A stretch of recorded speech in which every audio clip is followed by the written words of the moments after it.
Hello student, my name is Surabhi. मैं स्वागत करती हूँ आपका अपने चैनल सुरभि का गुरुकुल में और उम्मीद करती हूँ आप सब अच्छे होंगे। आज हम अपनी क्लास में 6th क्लास का हिस्ट्री का चैप्टर 2 का पार्ट 2 पढ़ेंगे, जिसका नाम है from hunting gatherings to growing food. और जिन भी लोगों ने इसका फर्स्ट पार्ट नहीं देखा है वो लोग उसको ज़रूर देखें और मैं इसका लिंक जो है वो डिस्क्रिप्शन बॉक्स में डाल दूँगी। तो हम स्टार्ट करते हैं। टॉपिक का नाम है names and dates. Archaeologists have given lengthy names for the time that we are studying. They call the earliest periods the Paleolithic. This comes from the two Greek words. Paleo means old and lithos means stone. The name points to the importance of find of stone tools. The Paleolithic period extends from 2 million years ago to about 12,000 years ago. This long stretch of the time is divided into the lower, middle and the upper Paleolithic. This long span of the time covers 99% of human history. अब names और dates की बात आती है। नाम और तारीख है, कब से लेकर कौन सा पीरियड चला। तो जिस टाइम के बारे में हम पढ़ रहे हैं उसे आर्कियोलॉजिस्ट ने पैलियोलिथिक नाम दिया। तो जो पैलियोलिथिक जो वर्ड है वो ग्रीक वर्ड से आया है। पैलियो मीन्स होता है ओल्ड और लिथोस मीन्स होता है स्टोन। तो ये जो नाम है वो ये बताता है कि उस टाइम पे स्टोन्स और टूल्स के क्या इम्पोर्टेंस थे। ये जो पीरियड था वो 20 लाख साल पहले से लेकर 12,000 साल पहले तक माना जाता है। इस पीरियड को जो है वो 3 पार्ट्स में डिवाइड किया गया, लोअर, मिडिल, अपर। और इस टाइम में ऐसा माना जाता है कि जो 99% जो ह्यूमन हिस्ट्री है वो इसी पार्ट ने कवर की हुई है। The period when we find environment changes beginning about 12,000 years ago till about 10,000 years ago is called the Mesolithic Middle Stone. Stone tools found during this period are generally tiny and they are called microliths. Microliths were probably stuck on the handles of bones and wood to make tools such as shoes and skills. At the same time, older varieties of tools continue to be in use. अब जिस period में environment change होना start हुआ इसका time 12,000 साल पहले से लेकर 10,000 साल पहले तक माना जाता है और इस पीरियड को हम मेसोलिथिक पीरियड कहते हैं। इस टाइम में जो स्टोन थे, इस टाइम में जो स्टोन्स मिले उनका साइज जो था वो बहुत ज़्यादा छोटा होता था, इसलिए इसको माइक्रोलिथिस भी कहा जाता है क्योंकि माइक्रो मीन्स होता है छोटा। और ये जो टूल्स थे उनके पीछे जो हैंडल्स बनाए जाते थे वो वुड या फिर बोन्स के बने हुए होते थे। जैसे हम हंसिया यूज़ करते हैं या फिर हम आरी जो होती है वो यूज़ करते हैं, तो उसके पीछे जब जो पीछे हैंडल्स बनाए जाते थे उसके लिए बोन्स और वुड का यूज़ किया जाता था और फिर अलग अलग टाइप से टूल्स बनाए जाने लगे। The next stage from about 10,000 years ago is known as the Neolithic. What do you think the terms Neolithic means? अब नेक्स्ट पीरियड जो स्टार्ट हुआ वो 10,000 साल पहले से स्टार्ट होता है, इसको हम न्यूलिथिक बोलते हैं। ठीक है। We have also mentioned the name of some places. You will find the names of many more places in later chapters. Very often we use present day names of the places where people lived in the past because we do not know what they called them. हमने कुछ places के नाम दिए, जब हम आगे पढ़ेंगे तो हम उन सब के नाम देखेंगे। बहुत सारी प्लेसेस के लिए प्रेजेंट डे के नाम दिए गए क्योंकि हमको ये नहीं पता था कि उस टाइम के जो लोग थे वो उनके लिए क्या नाम यूज़ करते होंगे और ऐसा कहा जाता है कि वो वहाँ पर रहा करते होंगे।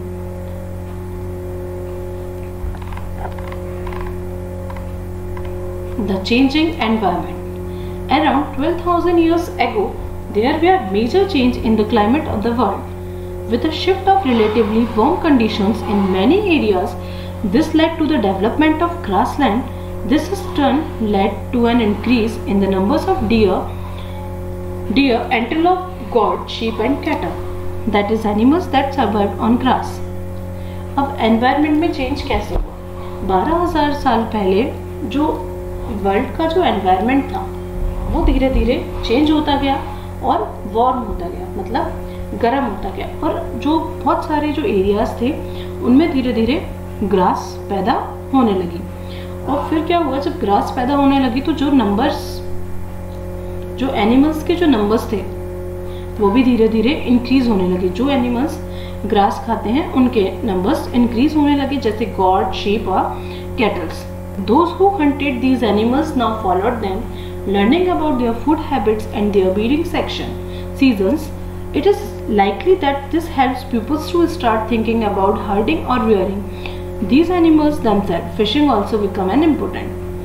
क्या हुआ, जब ये एनिमल्स को जो लोग थे पहले वो एनिमल्स को ही खाते थे, तो वो धीरे धीरे इन एनिमल्स को फॉलो करने लगे और वो ये सीखने लगे कि इन एनिमल्स की जो फूड हैबिट्स हैं वो कैसी हैं और ये किस सीजन में किस हिसाब से रहते हैं, मतलब कब इनको इनसे क्या चीज़ मिल सकती है।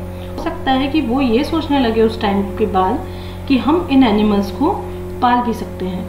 और फिर उस टाइम पर फिशिंग जो था वो बहुत ज़्यादा इम्पोर्टेंट था, मतलब उस टाइम के जो लोग थे वो फिशिंग भी किया करते थे।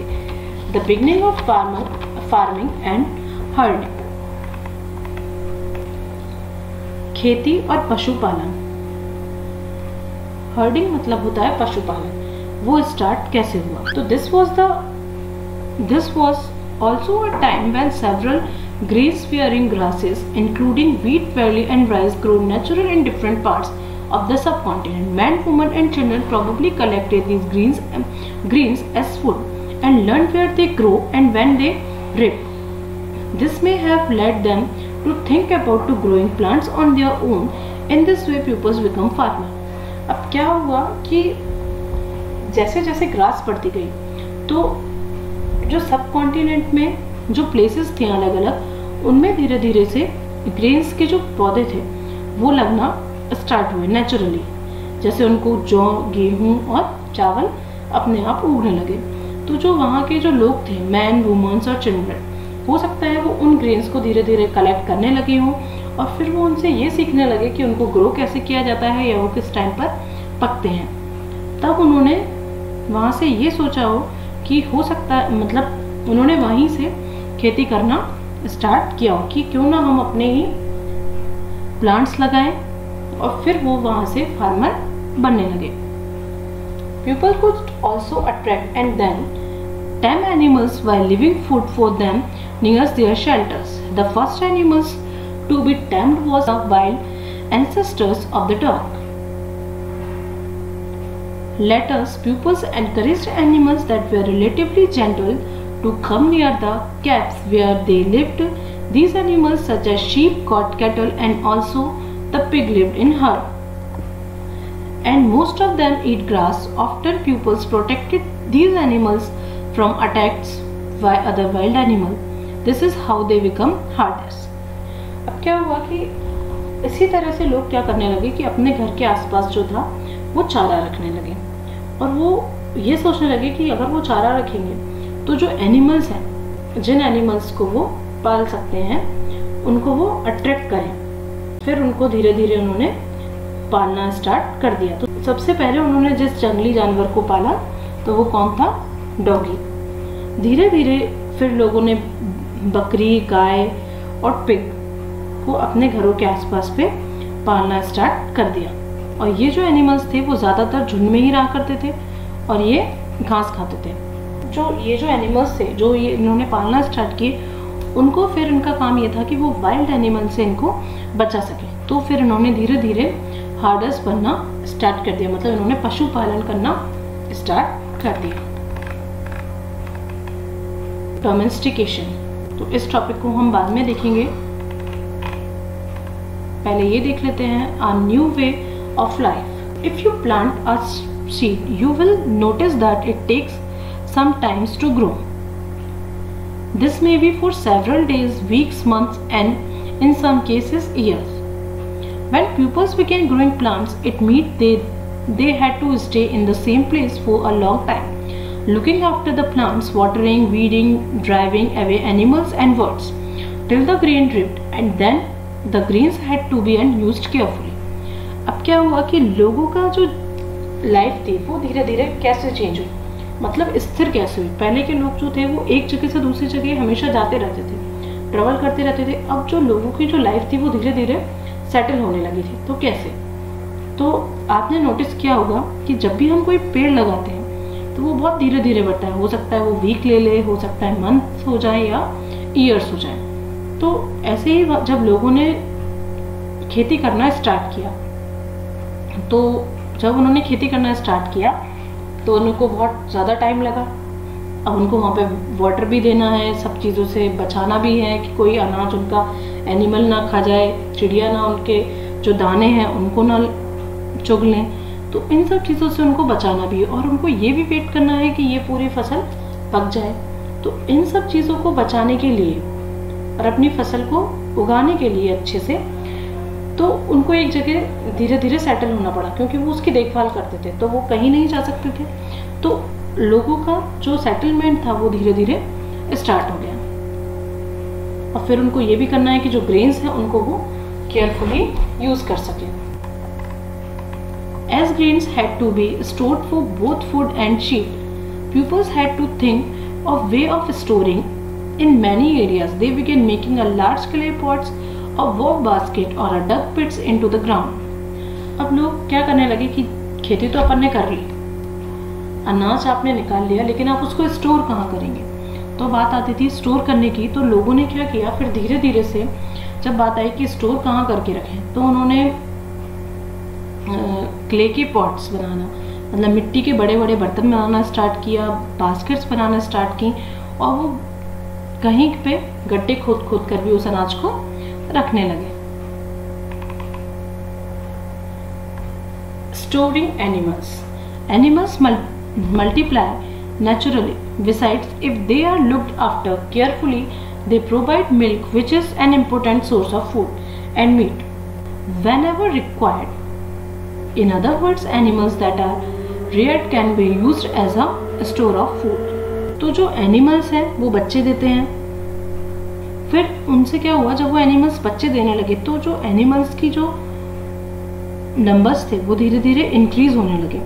और जब एनिमल्स के नंबर्स जब इंक्रीज होंगे तो साथ ही उनसे आपको मिल्क मिलेगा, फूड मिलेगा, मीट मिलेगा।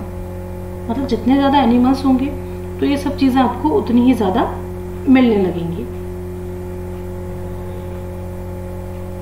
और ये भी उन लोगों के लिए जो था एक बहुत ही अच्छा सोर्स बन गया था फूड का। अगर जो एनिमल्स की जो हम अगर देखभाल करेंगे, जब उनकी संख्याएं बढ़ने लगी तो साथ ही में उनसे जो हमको चीज़ें मिल रही हैं वो भी बढ़ने लगेंगी। जैसे एनिमल्स जो हैं वो बच्चे देते हैं तो उनकी जो नंबर्स थे वो इंक्रीज होने लगे। और अगर एनिमल्स के नंबर्स इंक्रीज होंगे तो उससे बेनिफिट किसका होना है? लोगों का, क्योंकि अगर नंबर्स इंक्रीज होंगे तो जो वहाँ से हमको जो फूड, मतलब जो चीज़ें मिल रही हैं उसके नंबर्स भी इंक्रीज होते जाएंगे। जैसे वहाँ से हमको दूध मिलता है तो उसका नंबर्स हमको ज़्यादा क्वांटिटी में मिलने लगेगा। और ऐसा नहीं कि सिर्फ हमको मिल्क मिलता है, एनिमल्स से हमको उनका मीट भी मिलता है। और फिर क्या हो गया कि दूसरे, अगर हम इनको दूसरे वर्ड्स में बोलें तो एनिमल्स जो थे वो उनके लिए एक स्टोर का, मतलब फूड, स्टोर ऑफ फूड बन गए थे। मतलब धीरे धीरे वो उन सब चीज़ों को कलेक्ट करने लगे थे। Finding out about the first farmers and herders, turn to map second, page number 13 पे जाइए आप। तो फिर you will notice a number of blue squares. Each marks as a site from where archaeologists have found evidence of early farmers and herders. These are found all over the subcontinent. Some of the most important ones are in the northwest, in the present day Kashmir, and in east of South India. अब यहाँ पे जो archaeologist थे उनको ऐसे evidence में सबूत मिले हैं कि यहाँ पर फार्मर्स और हंटर्स जो थे वो रहा करते थे। सबसे ज़्यादा नॉर्थ वेस्ट में प्रेजेंट थे, जो कि आज प्रेजेंट डे में कश्मीर में प्रेजेंट है, और ईस्ट में और साउथ इंडिया में प्रेजेंट थे।